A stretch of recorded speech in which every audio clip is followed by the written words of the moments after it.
Hai hampa kat mana tu? Semoga hampa semuanya sihat-sihat berjaya walaupun di mana hampa berada.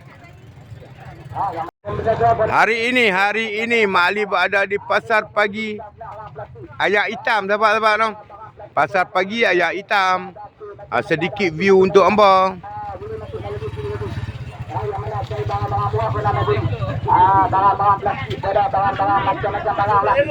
Tapi bila hampa melihat video ini, hampa jangan lupa memanfaatkan butang-butang kat sebelah kanan hampa.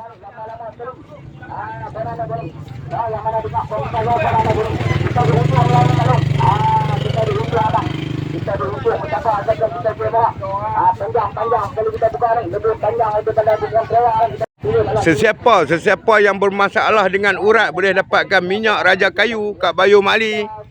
Okey, jumpa lagi next video. Bye bye. Assalamualaikum.